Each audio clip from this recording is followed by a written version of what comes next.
We also talked about how important it is for groups to link together and find out what each other is doing. Do you think the community hubs that we set up was a reasonable way of doing that? To be honest with you, I think it's the only way. It was an amazing forum. There were so many organizations there that I already knew, but equally there were so many organizations there that I'd never linked up with. And it was just an amazing forum. One, to be able to hear individual organizations and individuals' stories, but then more importantly, to see the sharing of information and ideas.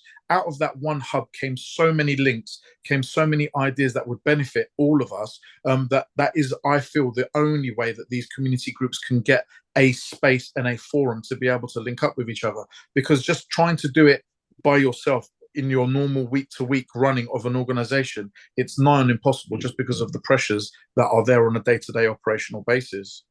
But one thing that came up is people felt that, we shouldn't have a one-off hub. They should be regular and we should try and develop it. So we're looking at how we can do that in the east and how we can do that in the west of the borough as well. Yeah. Do you think it's important to have regular hubs rather than just a one-off where people can get together, meet each other, and also help social map what is going on in the area? Yeah, the one-offs are amazing because, like I said, it gets you in contact with people that you might not necessarily have met or seen.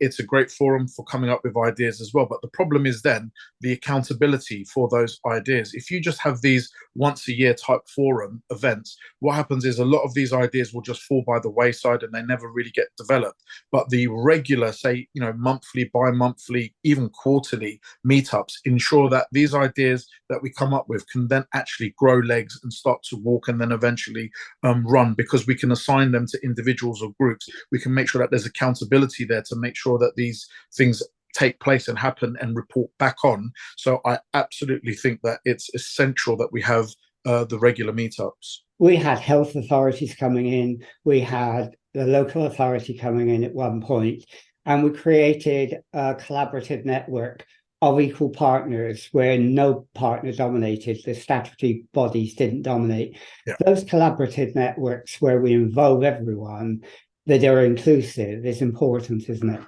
Yeah, and I would extend that as well to say our businesses as well. Again, the small, medium, and larger enterprises. One of the things that always really concerned me is we have some really big players in our borough, and we know the borough is kind of expanding with some of its development projects, and we're looking at bringing in more larger scale businesses to the borough.